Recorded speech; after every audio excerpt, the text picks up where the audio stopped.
જય શ્રી કૃષ્ણ મિત્રો, આજે આપણે બનાવી રહ્યા છીએ પંચમુખી કાઠિયાવાડી ખીચડી। આપણે ખીચડી બનાવવા માટે એક કુકર લીધું છે, એમાં આપણે પાણી મૂકી દઈશું ગરમ થવા।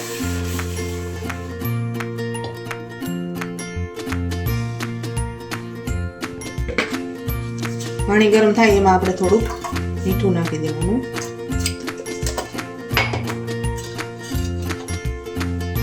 થોડીક હળદર ઉમેરી દેવાની। આ પાણી ઉકળે ત્યાં સુધીમાં આપણે પંચમુખી ખીચડી બનાવવા માટે બધું સામાન તૈયાર કરી લઈશું। હવે આપણે એક બાઉલ લઈશું, તેમાં ચોખા નાખી દઈશું,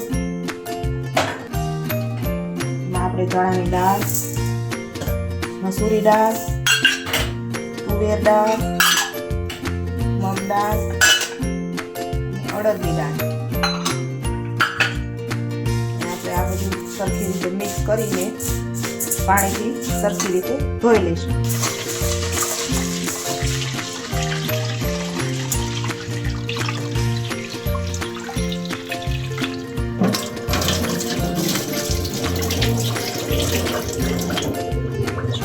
તો હવે આપણે ખીચડીમાં બધું શાકભાજી ઉમેરવા માટે બધું સુધારીને તૈયાર રાખ્યું છે।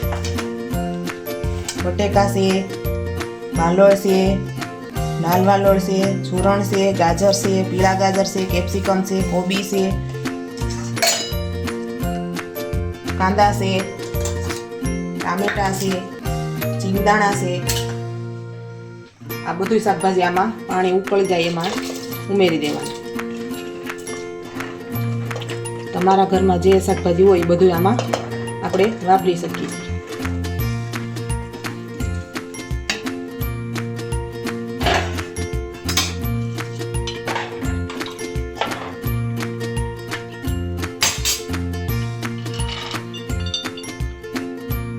કાપેલા રીંગણ છે,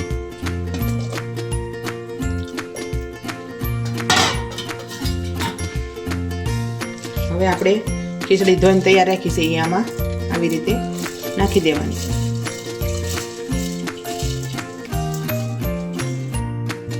હવે આમાં બધું ઉમેરી દીધું, તો હવે આપણે આને સરખી રીતે હલાવી ને કુકર બંધ કરી દઈશું।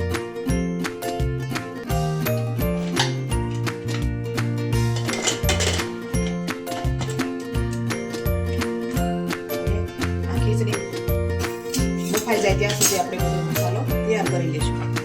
હવે આપણે આ બધું વઘાર કરવા માટે તૈયાર રાખ્યું છે। કાપેલા મરચાં છે, લીલું લસણ છે, આદુ છે, મરચી ને લસણ ખાંડીને તૈયાર રાખ્યું છે। બધા મસાલા તૈયાર રાખ્યા છે, વઘાર કરવા માટેનો સામાન તૈયાર થઈ ગયો છે। હવે આપણે એક બાઉલમાં વઘાર તૈયાર કરીશું, બાઉલ મૂકી દઈશું, એમાં વઘાર કરવા માટે થોડુંક તેલ લઈશું,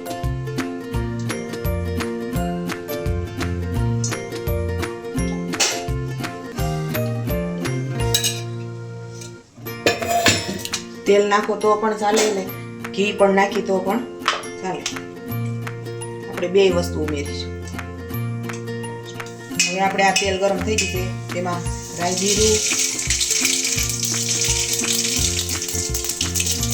લવિંગ બાદિયા, તમાલપત્ર, સૂકા મરચાં, લીલા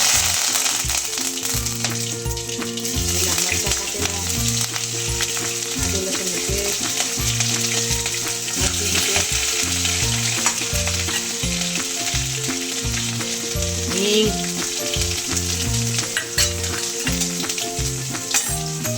આપણે આવી રીતે સરખી રીતે હલાવી લેવાનું।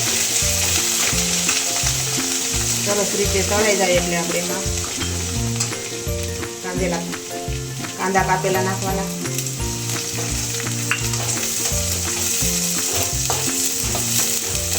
ધીમે ધીમે હલાવતું રહેવાનું। આ રીતે કાંદા એકદમ થોડા પીળા થઈ જાય એટલે એમાં નાખી દેવાના કાપેલા ટમેટા।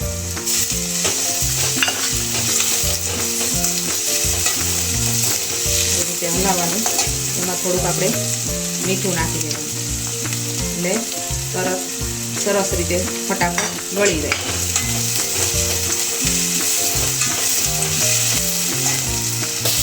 આ રીતે સરસ રીતે તળાઈ ગઈ, તો એમાં આપણે હળદર, લાલ મરચું ને ધાણા જીરું નાખી દેવાનું એટલે સરસ રીતે એકદમ લાલ કલર આવી જાય અને તો વઘાર તૈયાર સરસ રીતે. લાલ મરચું થોડું તીખું ખાતા હોય તો વધારે. હવે આ રીતે સરસ પાકી ગયું છે. આપણે એમાં થોડુંક પાણી ઉમેરી દેવાનું.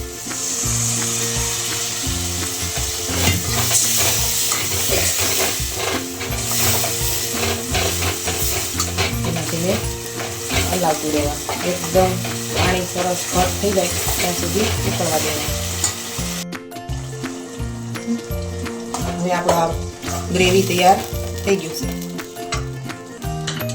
ખીચડી સડી ગઈ એટલે કુકર ખોલીને જોઈ લઈશું. ખીચડી સરસ રીતે બફાઈ ગઈ છે. હલાવી લેવાનું. આપણે એમાં બધી ગ્રેવી એમાં ઉપરથી નાખી દેવું.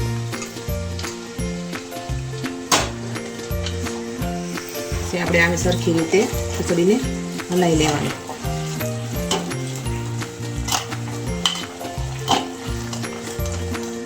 આપણે ઉપરથી એમાં સમારેલા ધાણા ઉમેરી દેવાના. હવે આપણી ખીચડી તૈયાર થઈ ગઈ. હવે આપણી આ ખીચડી તૈયાર છે. આપણે એને એક ડીશમાં કાઢી લઈશું.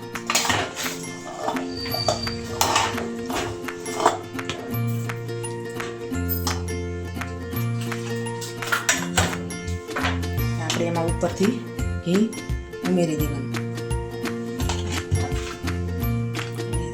પાપડ, કાકડી એની હારે સફેદ કઢી પણ ખાઈ શકીએ. તો તૈયાર છે આપણી આ કાઠિયાવાડી પંચમુખી ખીચડી. જો અમારો વિડીયો સારો લાગ્યો હોય તો લાઈક કરજો, શેર કરજો અને સબસ્ક્રાઇબ કરવાનું ભૂલતા નહીં. કેવી લાગી અમારી આ કાઠિયાવાડી ખીચડી? એકદમ સરસ.